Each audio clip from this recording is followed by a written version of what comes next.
স্বীকার করেছেন অকপটে স্বরাষ্ট্রমন্ত্রী সালাউদ্দিন আহমদ এবং স্থানীয় সরকার প্রতিমন্ত্রী শাহ আলম স্বীকার করেছেন যে তারা আসলে সরকারের যেই প্রত্যাশা পূরণের জন্য যেই সরকার গঠন হয়েছে সেটা আসলে পুরোপুরি তারা প্রত্যাশা পূরণ করতে পারেননি।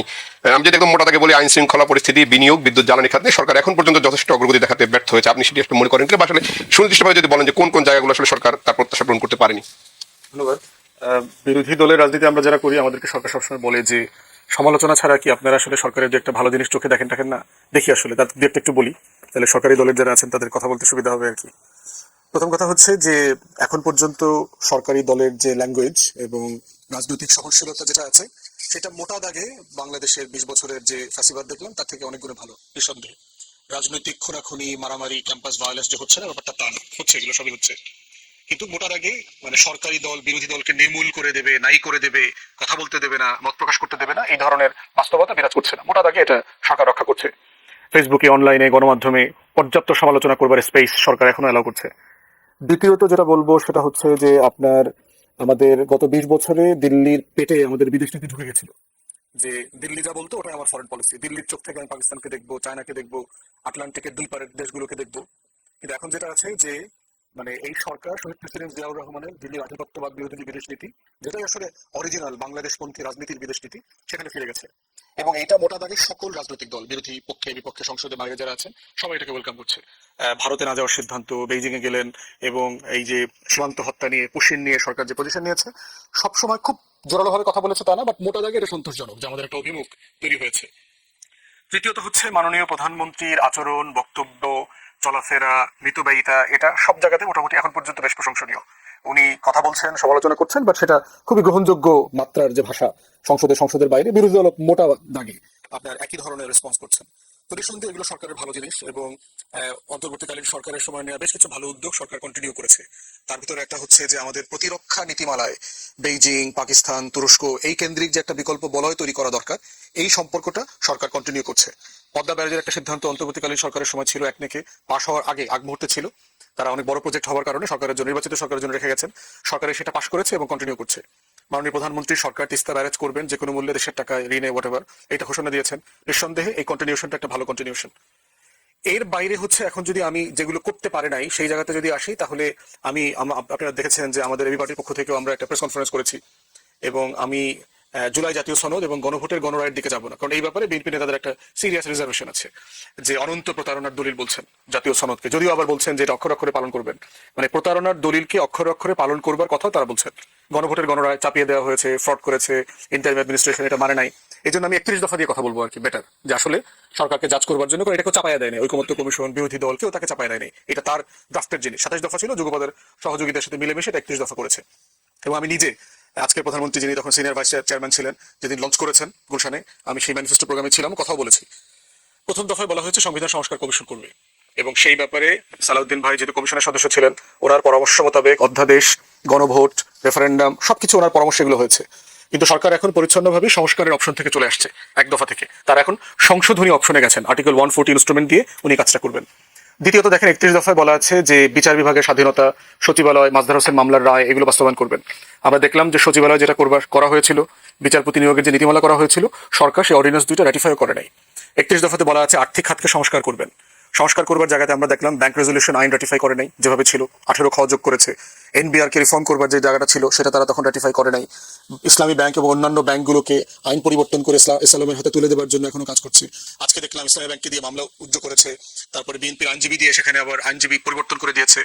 তো এরপরে হচ্ছে আপনি যদি রাষ্ট্রীয় সাংবিধানিক সংবিধিবদ্ধ প্রতিষ্ঠানে মেধা যোগ্যতার ভিত্তিতে আপনি অ্যাপয়েন্ট করবেন বলেছেন, কিন্তু আমরা দেখলাম বাংলাদেশ ব্যাংক থেকে শুরু করে 12টা কর্পোরেশন এবং সব জায়গাতে দলীয় লোকদেরকে অ্যাপয়েন্ট করা। আমি আবার আসবে নিয়ে আমি একটু সৈয়দ আশরাফি আপনি আপনার কাছে সরকারের 180 দিন পূর্ণ হয়েছে, সরকার আসলে জনপ্রত্যাশা কতটা পূরণ করতে পেরেছে? সরকারের মন্ত্রীরা বলছেন যে আসলে কাঙ্ক্ষিত জনপ্রত্যাশা তারা এখনো পূরণ করতে পারেনি, এবং সেই জায়গায় সরকার এখন কি কি চ্যালেঞ্জ দেখছে? আর বেশ ফুয়াদ তো বললেন, 31 দফার কথা বলেছেন, দলীয় নিয়োগের কথা বলেছেন, এই অভিযোগগুলো তো আসলে একদম শুরু থেকে করে একসঙ্গে দাও। এখানে হচ্ছে কি যে রজনীকান্তা হাসনা না আর প্রস্ফুটিত সুভাষের নিয়ে কিন্তু এই সরকার ক্ষমতা আসেনি।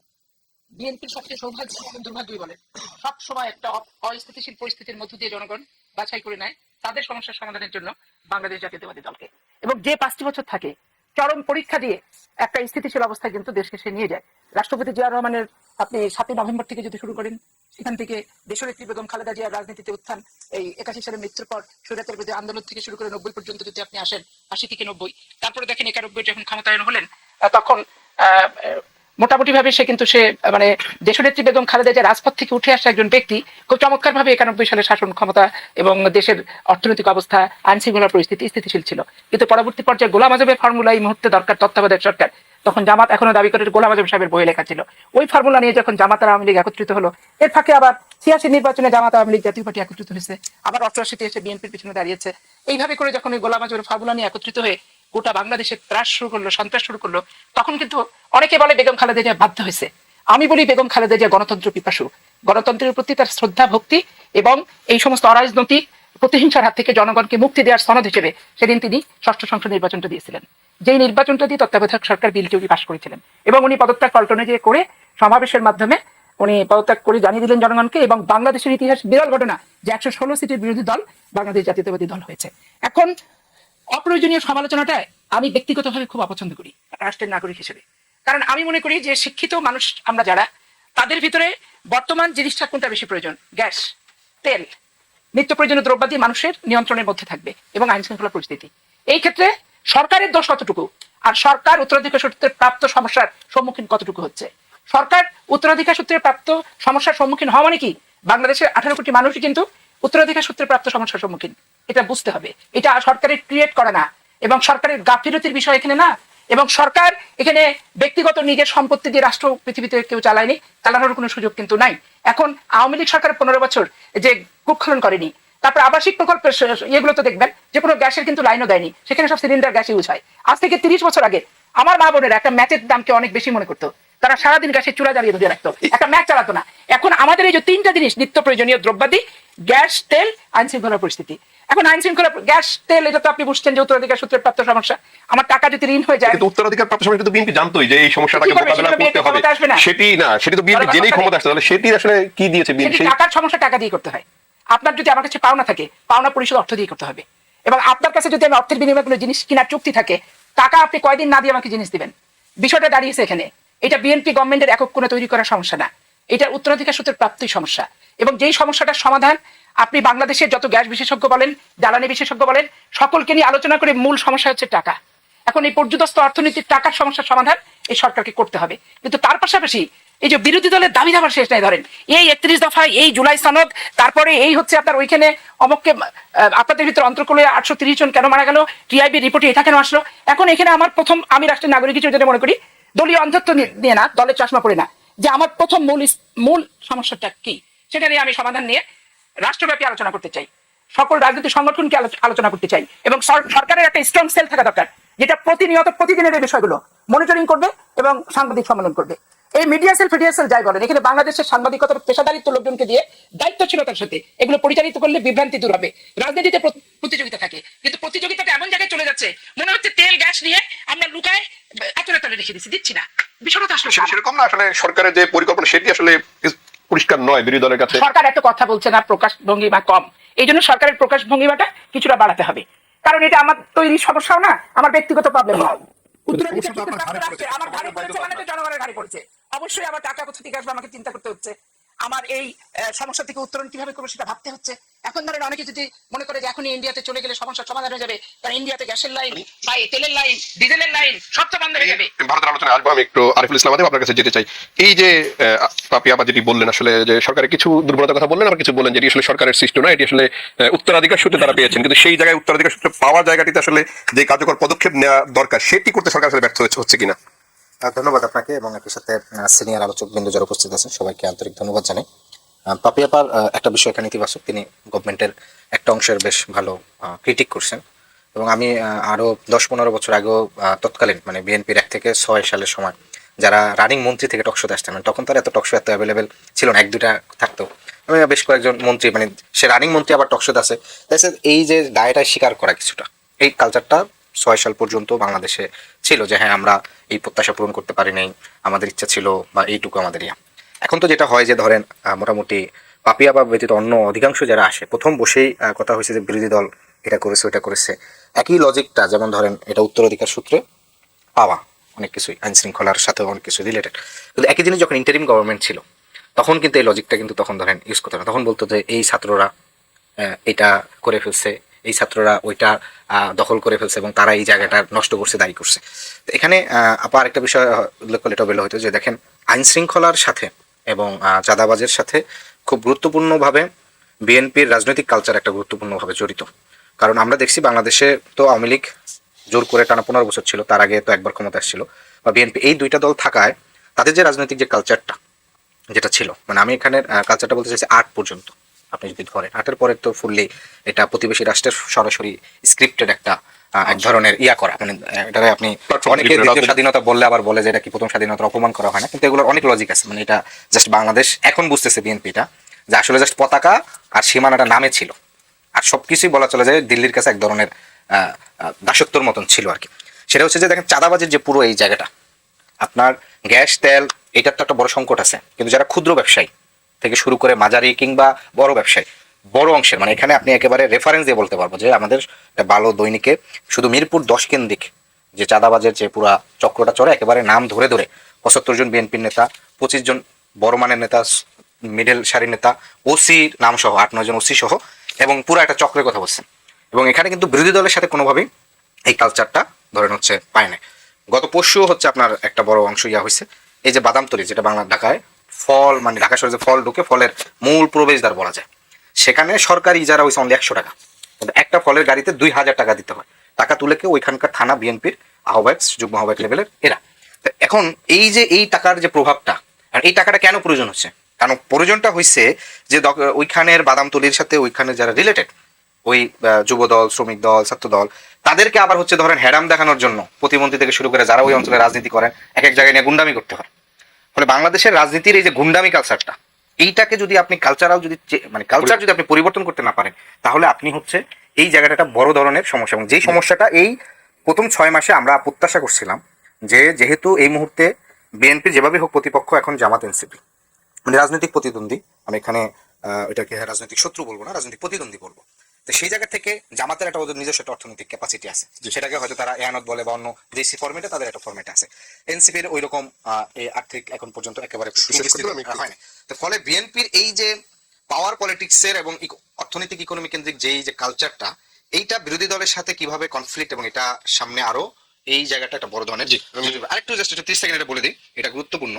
আমি খুব সুস্পষ্টভাবে দেখছি যে আজকে একটা কলাম দেখলাম 1992 সালে সিনিয়র সাংবাদিক আনিস আলম, তিনি সরাসরি যে মেজর জিয়াউর রহমান বাংলা ভাষা বলতে পারতেন না, বাংলায় কথা বলতে পারতেন না, তিনি পাকিস্তানি জাতীয়তাবাদ ইস্টাবলিশ করছেন। ইভেন আমাদের আরেকজন খুব রিনোন্ড টকশো হোস্ট যেভাবে হেনস্থা করতেন বিএনপি সরাসরি মন্ত্রীদেরকে, তাদের ওয়াইফরা আজকে সরাসরি জাতীয়তাবাদের ঝান্ডা নিয়ে সংসদে এমপি হচ্ছে। শুধু সেটা না, জাস্ট 10 সেকেন্ড, এবং হচ্ছে আনিস আলমগীর তাকে প্রধানমন্ত্রী ডেকে নেয়। তার মানে একটা প্রধানমন্ত্রী তার নিজস্ব কোনো কালচারাল ভিশন নাই, তার নিজস্ব সংস্কৃতি এটা একটা বড় গুরুত্বপূর্ণ বিষয়। কাজী জিয়াউদ্দিন বাসেদ, যেটি আসলে বিএনপি অনেক জনপ্রিয়তা নিয়ে যখন সরকার গঠন করে, তারপর শেষ দিকে খেয়ে হারাই ফেলে কিনা যে অভিযোগগুলো রয়েছে, চাঁদাবাজি বা এই বিষয়গুলো, আর্থিক লেনদেনের বিষয়গুলো রয়েছে, অনিয়মের বিষয়গুলো রয়েছে। ধন্যবাদ আপনাকে, ধন্যবাদ আমার সিনিয়র আলোচক বৃন্দ এবং বাংলা বিষয়ের সকল দর্শককে। বিসমিল্লাহির রহমানির রহিম, আসসালামু আলাইকুম। আসলে বাংলাদেশ জাতীয়তাবাদী দলের প্রতিষ্ঠাতা শহীদ রাষ্ট্রপতি জিয়াউর রহমান মানেই বাংলাদেশের সংকট উত্তরণের নাম। দেশনেত্রী বেগম খালেদা জিয়া সেই লিগ্যাসিটাকে টেনে নিয়ে গিয়েছেন, সেই আদর্শটাকে ধারণ করে নিয়ে গেছেন, এবং ঠিক তেমনি বর্তমান সরকারের প্রধানমন্ত্রী মাননীয় প্রধানমন্ত্রী জনাব তারেক রহমানও সেই ধরে এই সংকট উত্তরণের জন্য টেনে নিয়ে যাচ্ছে একটা বিধ্বস্ত অর্থনৈতিক অবস্থা এবং সকল ক্ষেত্রে অব্যবস্থাপনা, দলীয়করণ, দুর্নীতি, এই যে ধ্বংসস্তূপটা কিন্তু মাননীয় প্রধানমন্ত্রী একাই টেনে নিয়ে যাচ্ছেন তা না, তার সাথে সবাই সারথি হওয়া দরকার ছিল। তার দলের বাহিরে, সরকারের বাহিরে তো বিরোধী দলের সুযোগ আছে। উনি কিন্তু আজকে বক্তব্যতে বলেছেন সমস্যা আছে, সমস্যা থাকবে, এই সমস্যা সমাধানের উপায় আমাদের সবাইকেই বের করতে হবে। সুতরাং এটা একটা মেসেজ যে আমরা একটা বিধ্বস্ত অর্থনীতি, বিধ্বস্ত শিক্ষা ব্যবস্থা, বিধ্বস্ত স্বাস্থ্য ব্যবস্থা, একটা অনিয়ম, একটা ঋণ নির্ভর, আমদানি নির্ভর দেশকে যেভাবে ফ্যাসিস্ট শেখ হাসিনা রেখে গেছে, সেই ধ্বংসযজ্ঞ থেকে বের হতে হলে তো আমাদেরকে অপেক্ষা করতে হবে। আমার সমালোচক অনেকগুলো কথা বলেছে, আমি যদি ফুয়াদ ভাইয়ের কথাগুলো টেনে নিয়ে যাই, 31 দফা উনি প্রায়োরিটি দিয়েছেন। বাংলাদেশ জাতীয়তাবাদী দল 31 দফা ঘোষণা করেছে 2023 সালের 13 জুলাই। সেই জায়গাটার মধ্যে তো তখন সংস্কার এইসব বিষয় আসেনি, তখন রাষ্ট্র মেরামতের রূপরেখা হিসেবে 31 দফা ঘোষণা করা হয়েছিল, এবং তারই প্রেক্ষিতে পরবর্তীতে নির্বাচনী ইশতেহারের মধ্যে 31 দফাকে ইনক্লুড করেছিল, এবং পরবর্তীতে জনগণ বিএনপির উপর আস্থা রেখে ভোটাধিকার প্রয়োগের মাধ্যমে রাষ্ট্র পরিচালনার দায়িত্ব প্রদান করেছে, এবং এইটা জনগণের 31 দফা এখন জনগণের ইশতেহার হয়ে গেছে, বিকজ তারা ভোট প্রদান করেছে বিএনপিকে। 31 দফা বিএনপি যদি 31 দফা একদম শেষ হয়ে যায়নি, আস্তে আস্তে তো এগুলো সবগুলোই পালন করবে। একটা আমি যদি বলি 31 দফার সাথে তো 32 দফা 33 দফা তো হয়েছে। আমি এই 32 32 দফা আপনি ধরে নেন, আপনি যে কল্যাণ ভাতা, আমাদের যে শিক্ষকরা, বেসরকারি শিক্ষকরা যখন রিটায়ারমেন্টে যায়, আমার আত্মীয় স্বজন আছে, পাড়া প্রতিবেশী আছে, আমি দেখেছি তাদের হাহাকার ছিল। অর্থনৈতিক যেই নিশ্চয়তা, সেই নিশ্চয়তা পেত না। সেই জায়গায় বর্তমান সরকার 2100 কোটি টাকা বরাদ্দ করেছে। এবং এই যে আমার নিজের অনেক সহযোদ্ধার বাবা বেসরকারি স্কুলের শিক্ষক ছিল, এই কাজটাও তো কিন্তু 31 দফার পর 32 দফা যোগ করেন। এবং স্কুলের শিক্ষার্থীদের জন্য আপনি ড্রেসের ব্যবস্থা করেছেন, এটা 31 দফা ছিল না, এই যোগ করে 33 দফায় হয়েছে। এগুলো যে 32 দফা তো বলেছি, এবং 33 দফা যদি বলি তাহলে স্কুল শিক্ষার্থীদের ড্রেসের ব্যবস্থা করা, ব্যাগের ব্যবস্থা, এসবগুলো কিন্তু সরকার করছে। সরকার কিন্তু কাজ করে যাচ্ছে।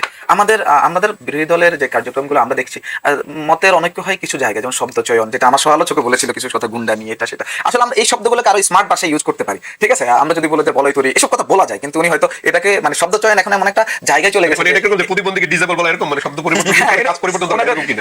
ওনাদের কথাগুলো কেমন যেন উস্কানিমূলক হয়ে যায় আর কি, এগুলো তো বেরোতে পারে। এখন আমি বলি ইন্টারিম গভর্নমেন্ট মানেই যে এনসিপি, এটা কিন্তু আমাদের আদিব ভাই ইনডিরেক্টলি কিন্তু আজকে একটা সত্যতা বা এটার গ্রহণযোগ্যতা দিয়ে দিয়েছেন। একটা ওনার বক্তব্যের মধ্যে এসে যে ইন্টারিমের সময় যখন হতো তখন ছাত্ররা এই করেছে সেই করেছে, কথাটা উনি আমার মনে হচ্ছে পরোক্ষভাবে উনি যে ইন্টারিম গভর্নমেন্ট মানে এনসিপি বা ওনারা ছিল, এটাও প্রমাণ করে দিয়েছেন আর কি।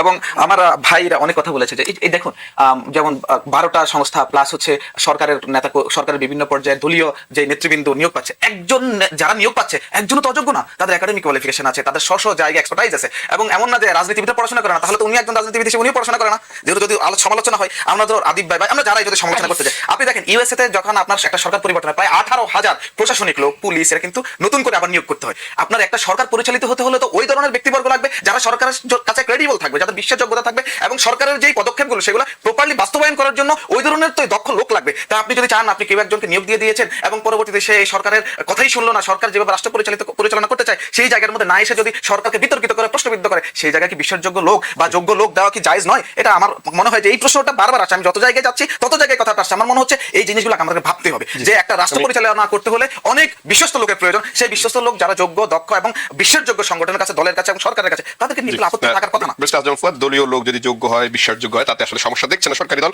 আপনার কি মনে হয় যে সরকার আসলে সেই জায়গাগুলোতে পুরোপুরি কাজ করতে পারছে যেখানে দলীয় নিয়োগ হয়েছে? নীতিগতভাবে আমার আপত্তি নাই, দলীয় লোক যদি আপনি অ্যাপয়েন্ট করেন, আমার ব্যাপারে কোনো আপত্তি নাই। প্রশ্ন হচ্ছে আপনি এটা বললেন কেন 31 দফাতে? তাহলে আপনার বলা দরকার ছিল যে মেধাবী লোক, যোগ্য লোক আমি যেখান থেকে পাবো, দলের ভিতর থেকে পাই, দলের বাইরে থেকে, তাদেরকে নীতিমালার ভিত্তিতে অ্যাপয়েন্ট করব। আমরা চাই আপনি দলের লোকটা অ্যাপয়েন্ট করেন, কোনো সমস্যা নাই, কিন্তু রাষ্ট্র তো একটা প্রসেসের মধ্য দিয়ে আসতে হবে। আপনার দলের নেতা আপনার কাছে অনেক শিক্ষিত, যোগ্য, মেধাবী হতে পারে, আমরা তো ওনাকে চিনি না, তো রাষ্ট্রের নাগরিকরা তো ওনাকে চেনে না, তাহলে কি প্রসেসের মধ্য দিয়ে আপনি ভেটিং করলেন? তাহলে সব জায়গায় যেটা হচ্ছে যে আপনি নীতিমালা প্রণয়ন করেন, আপনি অ্যাডভার্টাইজ করেন যে আমি স্টিল কর্পোরেশনের চেয়ারম্যান অ্যাপয়েন্ট করবো, সিভিল ব্যুরোক্রেসি থেকে অ্যাপ্লাই করুক, বিএনপি থেকে অ্যাপ্লাই করুক, মিলিটারি ব্যুরোক্রেসি থেকে অ্যাপ্লাই করুক, ইন্টারভিউ হোক, দলের লোক অ্যাপয়েন্ট, আমার কোনো সমস্যা নাই যদি যোগ্য হয়, মেধাবী হয়। দেখেন অ্যাটর্নি জেনারেল নিয়ে কি আমরা কথা বলতেছি? কাজল ভাই যোগ্য মানুষ, যোগ্য আইনজীবী, বিএনপি ব্যাকগ্রাউন্ডের লোক, আমাকে সমালোচনা করি নাই তো কাজল ভাইয়ের অ্যাপয়েন্টমেন্ট নিয়ে। আইরিন খানকে জাতিসংঘে আপনার স্থায়ী প্রতিনিধি করেছে, আমরা কি কেউ সমালোচনা করেছি? কেউ করে নাই তো, কিন্তু ওনার ডেপুটিকে দায়িত্ব দিয়েছেন, ওইটা তো রাইট অ্যাপয়েন্টমেন্ট হয়নি। তাহলে দেখবেন যে সরকারও যেখানে রাইট অ্যাপয়েন্টমেন্ট হয়েছে, বিরোধী দল কিন্তু সেখানে কথা বলছে না। আমরা বলতেছি প্রথম সমস্যা হচ্ছে আপনি একটা জিনিস ওয়াদা করেছেন, ওয়াদাটা দেশের সবচেয়ে বড় রাজনৈতিক দলের ওয়াদাটা যদি জনগণের কাছে হাস্যকর হয়ে যায়, তাহলে যেটা হবে, এমনিতে পলিটিশিয়ানদেরকে দেশের মানুষ বিশ্বাস করে না, টাউট বাটপার মনে করে। আমাদের সবাই কি মোটা দাগে দেশের মানুষ কিন্তু টাউট বাটপার মনে করে যে আমরা কথা দিয়ে কথা রাখি না, ওয়াদা বরখেলাপ করি, মানুষকে মনে রাখি না, দেশের স্বার্থ মাথায় রাখি না, এগুলো একটা কমন পারসেপশন হয়ে গেছে। আপনি তো লিখিত দফা দিয়েছেন এবং এটাকে আপনি ইলেকশন ম্যানিফেস্টোতে প্রথম পৃষ্ঠায় বলেছেন জুলাই জাতীয় সনদ এবং হচ্ছে 31 দফা বাস্তবায়ন করা হবে। অতএব এটা শুধু 23 সালের 31 দফা না, এটা হচ্ছে ফেব্রুয়ারি 2026-এরও দফা, কারণ এটা আপনি ম্যানিফেস্টোতে ইনক্লুড করেছেন। আপনি কেন করতে পারেন নাই এখন বলছেন? পাশে যেটা বলেছে যে আমেরিকাতে এটা করে, প্রশ্ন হচ্ছে আপনি ফলো করতেছেন ওয়েস্টমিনিস্টার মডেল, আপনি ম্যান্ডেট নিয়ে আসতেন যে আমি এবার ক্ষমতায় আসলে পরে আমি হোয়াইট হাউস মডেলে পুরো সিভিল ব্যুরোক্রেসি অপারেট করবো, ফাইন, মানুষ আপনাকে ভোট দিলে আপনি সেটা করতেন। বলছেন একটা, আপনি ম্যান্ডেট নেন নাই, আবার করছেন একটা জিনিস যেখানে কোনো ট্রান্সপারেন্সি নাই। সকল জিনিসের জন্য পাপিয়াপা যেটা রেফার করেছেন, সকল জিনিসের জন্য আমরা কাউকে কিন্তু ব্লেম করছি না। আজকের জ্বালানি খাতের এই ভয়াবহ অবস্থার জন্য কোনো রাজনৈতিক দল বিএনপিকে ব্লেম করে নাই, কিন্তু এটাকে ম্যানেজ করবার দায়িত্ব তো বিএনপির। আজকে কুইক রেন্টালের দায় তো বিএনপিকে কেউ দিচ্ছে না, কিন্তু এটা ম্যানেজ করবার দায়িত্ব তো তার। আপনি কতটুকু করছেন, কতটুকু করতে পারছেন না, কেন করতে পারছেন না, বিরোধী দলকে নিয়ে আলাপটা করেন। পার্লামেন্টে তো আপনি সেশন নোটিশ দিয়েছে বিরোধী দল এটা আলাপ করবার জন্য, স্পিকার সরকারি দলের হুইপরা মিলে এটা আলোচনা এজেন্ডাভুক্ত করতে দিল না। আপনার যখন তেলের ক্রাইসিস ছিল, যেই দুটো অখ্যাত কোম্পানিকে 1 লক্ষ মেট্রিক টন ব্যারেল আনার জন্য বলে দেওয়া হলো, আস্তে পেট্রোল পাম্প থেকে সব লাইন চলে গেল। তারপরে হচ্ছে এই যে আপনি রিফাইনারি ঝামেলা হয়েছে, ইমার্জেন্সি টেকনিক্যাল মেকানিজম নাই কেন?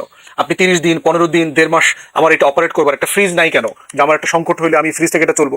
আপনাকে একটা কথাটা বলতে হবে, সমস্যাটা কোথায়। প্রতিমন্ত্রী বলছে টাকা নাই, আমার 38-39 বিলিয়ন ডলার রিজার্ভ, আপনি বলছেন জ্বালানি করার টাকা নাই। তারপরে টুকু ভাই বলতেছে আমার কিছু করার নাই, এটা রিপেয়ার করা পর্যন্ত দিন গুনতে হবে, ঘন্টা গুনতে হবে। মাননীয় প্রধানমন্ত্রী বলছেন আমরা ইতিমধ্যে মালয়েশিয়ার সাথে কথা বলছি, মিয়ানমারের সাথে কথা বলছি, কথাগুলো তো মিলছে না আসলে, সমস্যা এই মিলছে না, আমি টেনে নিয়ে আপনি যদি একটু বলেন যে সরকারের কথার মধ্যে কেন মিলছে না? একটা হচ্ছে যে বিরোধী দল বলছে যে জুলাই সনদ বাস্তবায়নের যে ওয়াদা সরকার করছে সেটি নিয়ে তারা প্রতারণা করছে, আর সরকার বলছে যে জুলাই সনদটা একটা প্রতারণা। আসলে এখানে কোনটা প্রতারণা? প্রবলেমটা হচ্ছে কি জানেন, বিরোধী দল পড়ে আছে জুলাই সনদ, আর বিএনপির 31 দফা কোথায় কোথায় পালন হচ্ছে না। আর সরকার পড়ে আছে যে আমি তেলটা কিভাবে কোথা থেকে আনবো, এবং অন্তর্বর্তীকালীন সরকার অনেক ঋণ শোধ করছে, অনেকগুলো করেনি। তাহলে 3 মাসের ঋণের বোঝাটা আমি কিভাবে পরিশোধ করবো, আবার দ্রব্যমূল্যটা আমি কিভাবে নিয়ন্ত্রণে রাখবো? এটা আরো মানে অবিরাম বর্ষণ হচ্ছে, সেপ্টেম্বর পর্যন্ত বর্ষণ হবে, কিন্তু আলটিমেটলি ক্ষেত খামারের সবজি টবজি এগুলো সব পচে যাচ্ছে, নষ্ট হচ্ছে। 50 টাকা কিন্তু ছিল বাজেট ঘোষণার পরও, তারপর দেখেন এটা বাড়লো কিন্তু প্রাকৃতিক দুর্যোগের কারণে। তো এইখানে ধরেন এখন 70 টাকা 80 টাকা জিনিসপত্রের কেজি হয়ে গেল, সবজি টবজি। তো সরকার চেষ্টা করছে যে আমি দ্রব্যমূল্য নিয়ন্ত্রণে কিভাবে রাখবো, গ্যাস পানি বিদ্যুৎ কিভাবে দিব, এবং আইন শৃঙ্খলা পরিস্থিতিটা কিভাবে স্বাভাবিক রাখবো। সরকার অকপটে পার্লামেন্টে স্বরাষ্ট্রমন্ত্রী বলেছে যে আইন শৃঙ্খলা পরিস্থিতির ধর্ষণটা বেড়েছে, এটা আমরা পরিসংখ্যানে দেখেছি, ইন্টারনাল কোন্দলটা বেড়েছে, প্রকাশ্যে যেখানে বলে, যেখানে এইটা নিয়ে আসলে কুটকাচালি চুকলামি করার কোনো সুযোগ থাকে না। এখন ওয়াদা দিলাম, ওয়াদা পালন কেন করলাম না? এখন আমার কাছে রাষ্ট্রের ওয়াদা, আমি সব দলেরই নির্বাচনী ইস্তেহার থাকে, সব দলেরই রাষ্ট্রে আসলে আমি কি করবো তার পরিকল্পনা থাকে, কিন্তু আমি যখন দেখছি আমার এই পরিকল্পনার চেয়ে আমার প্রত্যেকটা মানুষের ঘরের লাইটটা যাতে 2 ঘন্টার জায়গায় 3 ঘন্টা বাড়ানোটা আমার নৈতিক দায়িত্ব হয়ে দাঁড়ায়, সেটা নিয়ে আমাকে ভাবতে হচ্ছে। এবং তাদের খুন খারাপি, এটাই যে ভাই চাঁদাবাজির কথা বললেন আরিফ, সবাই আমার ছোট ভাই, বাট চাঁদাবাজিটা আসলে আমি মফস্বল শহর থেকে জেলা শহরে কোথাও দেখি না। চাঁদাবাজিটা আমি যতটুকু উপলব্ধি করেছি এবং শুনেছি যে ঢাকা মহানগর এবং বিভাগীয় শহরগুলোতে যেহেতু ব্যবসা বাণিজ্যের একটু প্রাণকেন্দ্র, চঞ্চলতা আছে, চাঁদাবাজি হয়। দেখেন, আমি ছাত্র জীবন থেকে চাঁদাবাজির বিপক্ষে, আমি ছাত্র জীবন থেকে দুর্নীতি দুর্বৃত্তায়নের বিপক্ষে, এবং দেশনেত্রী বেগম খালেদা জিয়া, শহীদ রাষ্ট্রপতি জিয়াউর রহমান এবং তারেক রহমান দিনের যে খাবারটা সেটাও চিন্তা করে খেতে হচ্ছে তাকে, যে আমি তো 100 টাকা দিয়ে খাচ্ছি, কিন্তু গ্রামের এই মানুষরা 20 টাকার খাবার খেতে পারছে কিনা। এখন এইটা বাদ দিয়ে আপনি কি বললেন যে চায়না সফর করে আসলো, এমন বিরোধী দল যে ব্যাপক প্রশংসা করে ফেললো, কিন্তু বাংলাদেশের এরকম সরকারি দলের সরকার প্রধানকে কি পেয়েছেন যে যার ব্যাগটা আপনারা গুছিয়ে রাখছেন লন্ডনে পাঠানোর জন্য, ক্ষমতায় আসার আগে থেকে বলছেন দেশ ছাড়া করবেন, এবং অন্তর্বর্তীকালীন সরকার আসার সাথে সাথে বলছেন হাসিনা যেই পথে বিএনপিও সেই পথে। এগুলো তো হজম করছি আমরা সবাই মিলে, এবং কি পরিমাণ চামড়া মোটা করে হজম সরকার প্রধান থেকে শুরু করে মন্ত্রী পরিষদ, এমপি এবং আমরা, এবং আমাদের যে তরুণ যারা, যাদের রক্ত এই যে টকবকা, এই যার উচ্ছলতা আছে, উচ্ছ্বাস আছে, খারাপ কথা শুনতে পারে না। ছোটবেলায় আমি যেমন পারতাম না খারাপ কথা শুনতে, সাথে সাথে মুষ্টি বেঁধে নিতাম, নিয়ে সহবাসীর সাথে দুটো কিলঘুষি করে কিন্তু তুলতাম যে খারাপ কথা বলবা কেন, টন কাটতো না মেয়েদেরকে, রাস্তাঘাটে উত্তপ্ত করতো না, দিতাম বাইর। তো এখন ধরেন এগুলো হয় কি লিমিট থাকতে হবে। আমি থাকবো সরকারে, আপনি ধরবেন স্টিয়ারিং, এটা যদি আপনার প্রত্যাশা হয়, জীবনে কখনো কোনোদিন এই প্রত্যাশা পূরণ হবে না। প্রথম কথা, এই প্রত্যাশা পূরণ না হওয়ার কারণে আপনি কিছু ক্রিয়েটেড সমালোচনা করছেন। সমালোচনা কি 31 দফা 32 দফা জুলাই সনদ, এখন 31 দফা 32 দফা জুলাই সনদ আমি তো কমিটমেন্ট করেছি, নোট অফ ডিসেন্ট আছে, জামাত ইসলামের নোট অফ ডিসেন্ট আছে, এটাকে আমি টাইম লিমিট দিছি যে আমি একবার স্যাটেলাইট পদ্ধতির মতো 2 দিনের ভেতরে সমাধান করে ফেলবো না? আমার হাতে আলাদিনের আশ্চর্য প্রদীপ আছে। আজকে অ্যাডভোকেট নুরুল ইসলামকে 7টা খণ্ড করে লক্ষ্মীপুরের নদীতে ভাসায় দেওয়া হয়েছিল। আজকে রাজনীতির আইন শৃঙ্খলা পরিস্থিতির এখানে উন্নতি যে রাজনৈতিক প্রতিহিংসার হত্যা, প্রতিহিংসার সন্ত্রাস ঘটনা হচ্ছে না। অনেক জায়গায় পুলিশ নীরব থাকার জন্য কথা হচ্ছে যে পুলিশ কেন নীরব? পুলিশ সরকার দ্বারা একজন ব্যক্তিকে নির্যাতনের রাইটস এবং এখতিয়ার অধিকার পায় নাই, তাই অনেক ক্ষেত্রে নীরব ভূমিকা পালন করছে। তারপরে আপনি আজকে দেখেন এই যে মাহবুব আজিজ আলম আনিস আলমগীর কথা বললেন, সবসময় একটা জিনিস চিন্তা করবেন, আওয়ামী লীগ স্বৈরাচারী ঘটনার সাথে যারা জড়িত তারা বিচারের দাবি হচ্ছে সময়, এবং আমরা সবাই উচ্চ থেকে নিম্ন পর্যন্ত বিচার চাই, কিন্তু আপনি এখন প্রত্যেকটা সেক্টর যদি বিচার শুরু করেন তাহলে আপনি মূল বিচার থেকে সরে যাবেন। তো ওই যে আনিস আলমগীর, ওই যে মাহবুব সাহেব, ওই অমুক সচিব বেগম জিয়ার বাড়ি থেকে দাঁড়াইছিল, অমুক এসপি এই কথা বলেছিল, এই সারাদিন যদি কুটকাচালি আমরা মেয়েদের মতো করে করি, আলটিমেটলি মূল সমস্যা, মূল যেটা এজেন্ডা, সেখান থেকে বেরোয় এসে আমরা কি করবো, খুদ নিয়ে কুলায় ঝাড়তে থাকবো। এখন খুদ নিয়ে ঝাড়বেন না আসল অপরাধের বিচার করবেন, এটা চিন্তা করতে হবে। আরিফুল ইসলাম আদিব, আমরা যদি একটু যেহেতু বিচারে আসলেই সরকারের 6 মাসে এই মানবতা বিরোধী অপরাধের বিচার বা গণহত্যার বিচারটা আসলে কতটা অগ্রগতি, সেটা একই সঙ্গে যেই দাবি নিয়ে রাজপথে ছাত্ররা ছিল সেই কর্মসংস্থান কতটা তৈরি করতে পেরেছে 6 মাসে সরকার? আবার ধন্যবাদ আপনাকে। দেখেন, এখানে বিষয় যেটা সাপা যেটা বললেন যে বিরোধী দল আসলে জনগণের বিষয়গুলো অ্যাডজাস্ট করছে কিনা। আমি যেহেতু এনসিপির সেন্ট্রাল দায়িত্বের পাশাপাশি ঢাকা মহানগর উত্তরের দায়িত্ব পালন করছি, আমি নিজে গত 3 মাসে হামের প্রতিবাদে ঢাকায় প্রোগ্রাম করেছি, আমি নিজে কোঅর্ডিনেট করে। বিদ্যুতের দাম যখন প্রথম দফা বৃদ্ধি করেছে পয়সা ধরে, সেখানে প্রোগ্রাম মশাল মিছিল করেছি। এখানে আপনার এই যে গ্যাসের দাম বৃদ্ধির যখন প্রস্তাব দিছে, এখানে আপনার এই সম্ভবত জুলাইয়ের কারণ বাজার প্রোগ্রাম করেছি, হাড়ি পাতিল নিয়ে রাস্তায় মেয়েরা নেমেছে, সংগঠিত হয়েছে, এবং সেই প্রোগ্রাম এরপরে বিরোধী দল 11 দল সচিবালয় ঘেরাওর সময় এই কর্মসূচিগুলো করছে। ফলে জনস্বার্থের যে ইস্যুগুলা, সেই ইস্যুগুলা কিন্তু বিরোধী দল অ্যাড্রেস করছে, রাজপথে অ্যাড্রেস করছে, অন্য জায়গায় অ্যাড্রেস করছে, কিন্তু ওই জায়গাটা একই সাথে ফোকাস করছে না। এখন বিষয়টা হচ্ছে যে বিরোধী দল একই সাথে ওই যে বলে না যে গভর্নমেন্টের এত জায়গায় সমস্যা, আপনি কোনটা থুয়া কোনটা হচ্ছে যে আপনি অ্যাড্রেস করবেন। জ্বালানি সংকট, ঔষধ নীতি, এই যে ধরেন 293টা জীবন রক্ষাকারী ওষুধ যেটার একটা দামটা লিমিট করে দিছিল গভর্নমেন্ট, সেটা কিন্তু এই মাঝে সেটার এই লিমিটটা উঠিয়ে দিছে। জ্বালানি সংকট যখন সংকট হলো, শেষ মুহূর্তে আসা বসুন্ধরা গ্রুপের সাথে এটা তাদেরকে প্রায় 20% এলএনজি সরবরাহ সহ এই দায়িত্বটা তারা দেওয়া হয়েছে। অথচ আপনি দেখবেন যে গত 2 থেকে 3 বছর ধরে গভর্নমেন্টের বিএনপির অধিকাংশ লোকজন, ছাত্রনেতা থেকে শুরু করে এনসিপির সমালোচনা করছে যে বসুন্ধরা গ্রুপের সাথে তাদের একটা সম্পর্ক আছে, তাদের বসুন্ধরা ব্যাকআপ ছিল। অথচ আমরা এই মুহূর্তে এসে দেখলাম যে সরাসরি বসুন্ধরাকে বিজনেসের বড় একটা জায়গা হচ্ছে সরকার হচ্ছে আপনার এখানে দিয়ে দিয়েছে। জ্বালানি সংকটের যেই জায়গাটা আপনি দেখেন, যে আমি কেন বললাম যে আমাদের প্রধানমন্ত্রী তিনি হয়েছেন বাংলাদেশের পলিটিক্যাল হিস্ট্রিতে সবচেয়ে ভাগ্যবান, মানে যার বাবা রাষ্ট্রপতি, মা প্রধানমন্ত্রী এবং তিনিও সেই জায়গায় প্রধানমন্ত্রী আসছেন, এরকম ভাগ্যবান মনে হয় না রিসেন্ট হিস্ট্রিতে আর কেউ হবে, মানে এরকম সুযোগ নেই। তো সেই জায়গা থেকে তিনি তো তার একটা ভীষণ থাকবে, তার একটা সার্কেল গড়ে তুলতে হবে। আমরা তো বলি যে একটা লোককে চেনা যায় কিভাবে, তার কোম্পানি দ্বারা চেনা যায়, তার আশেপাশের লোক দ্বারা চেনা যায়। আজকে তিনি 17 বছর বাহিরে ছিলেন, 17 বছর ধরে তো তিনি রাষ্ট্র পরিচালনার জন্য প্রস্তুত নিয়েছেন। তাহলে তার যদি পরিস্থিতি এরকম হয়, তার আগের সরকারের ব্যর্থ হচ্ছে, যিনি জ্বালানি সংকটের কারণে পদত্যাগ করতে পারছেন, তাকে আইনে আবার সে জ্বালানি খাতে দিতে হয়েছে। শিক্ষা মন্ত্রণালয় হচ্ছে যিনি ওই সময় হেলিকপ্টার নিয়ে নকল প্রতিরোধের একটা ইয়া করছেন, কিন্তু আজকে 20 বছর পর নকল তো করেন না, কোনো প্রশ্ন পাস। অথচ 20 বছরের ভিতরে যে জেনারেশন পরিবর্তন হয়ে গেছে, সেটা শিক্ষামন্ত্রী সেটার সাথে অ্যাডাপ্টেশন করার জায়গাটা তিনি চেষ্টা করেন না। সেই আগের শিক্ষামন্ত্রী যাতে আগে চলতে হয়েছে, তিনি স্থানীয় মন্ত্রী সবচেয়ে ভেটারান জার্নালিস্টকে, সরি সবচেয়ে ভেটারান রাজনীতিবিদ তাদের মহাসচিবকে দিয়েছেন, কিন্তু তার সাথে আবার একজন প্রতিমন্ত্রী দিয়েছেন, যিনি কি করলেন, তার নিজের নাম থেকে শুরু করে ছেলে মেয়েদের নামে পুরো জায়গাটা হচ্ছে আপনার হচ্ছে পুরো পারিবারিক একদম করছে, এবং তার নিজের ছেলের নামে কন্ট্রাক্টরি লাইসেন্স আছে। স্বরাষ্ট্রমন্ত্রীর ছেলে তিনি এই যে বিদেশি বিনিয়োগের এই কোম্পানির বয়স এখন পর্যন্ত খুবই কম, এবং এখন পর্যন্ত বড় ধরনের কাজের অভিজ্ঞতা নেই। পাশে একটা সুন্দর কথা বলছেন না, যে বলছেন যে সে যদি অভিজ্ঞ হয় দিতে পারে, অবশ্যই অভিজ্ঞ হলে দিতে পারে, ওটা কোনো সমস্যা নাই। কিন্তু আমরা কিংবা কোন প্রক্রিয়া দেখলাম যে আপনি তার কিভাবে এই 40 বিলিয়ন প্রায় এই যে কাজের যে জায়গাটা হচ্ছে তিনি পেয়ে যান পারিবারিক 40,000 কোটি টাকা, 40,000 কোটি টাকার জাপানি প্রতিষ্ঠান হিসেবে। তাহলে এই জায়গাগুলো তো সরকারের মিসম্যানেজমেন্ট, এবং যেটা জনগণ দেখে যে এতদিন পর তারা গভর্নমেন্টে আসছে, গভর্নমেন্টে আসার পরে তারা নির্যাতিত হয়েছে, দেশের জন্য ডেডিকেশন করছে, এটা সবাই জনগণ অ্যাড্রেস করতে তাকে ভোট দিয়ে ক্ষমতা আসে। কারণ ক্ষমতা আসার পর যখন দেখে যে মন্ত্রীদের ছেলেদেরকে রিওয়ার্ড দিতে হচ্ছে আপনার মানে আরো কয় বছর যে রিওয়ার্ড দিতে হবে শুধু মন্ত্রীর ছেলে মন্ত্রীর ভাই, 30 সেকেন্ড একটু বলতে হবে, আপনারা যেটা অ্যাড্রেস করছেন যে উস্কানি। আপনি দেখেন গভর্নমেন্টের প্রতিমন্ত্রী তিনি নিজে স্লোগান দিচ্ছেন সাজিদ ইসলামের নামে, যে পিটার মানে ইয়াতে মশাল মিছিল করে যে পিটার্স আমরা তুলে নেবেন। প্রতিমন্ত্রী ইশরাক হোসেন নিজে পোস্ট করছেন, এই পোস্ট করলে তার এই মন্ত্রিত্ব তার থাকে না, সে নিজে ফেসবুক পোস্ট করছে যে বিরোধী দলের সকল নেতারা, আপনি বুঝেন মানে ভাষা ইউজ করতে, আমরা ওইভাবে বলি না, আমরা কিন্তু এইভাবে বলি না, আমরা সেইভাবে বলে যে বিরোধী দলের সকল নেতারা দিনের বেলা মাঠে গরম করে, রাতের বেলা তারা হচ্ছে মানে যে ল্যাঙ্গুয়েজ বলা যায় না, এইভাবে সকল নেতা একসাথে কোনোদিন বলতে পারে, এটা কোনোদিন কালচারের ভিতরে যায়। কিন্তু এনসিপি একটা এক্সাম্পল সেট করছে, আমাদের একজন প্রধানমন্ত্রীকে নিয়ে রাজনৈতিক শিষ্টাচার বৈঠকে তাকে সাংগঠনিকভাবে ব্যবস্থা নেওয়া হয়েছে, কিন্তু আবার তাকে আবার আটক করছে।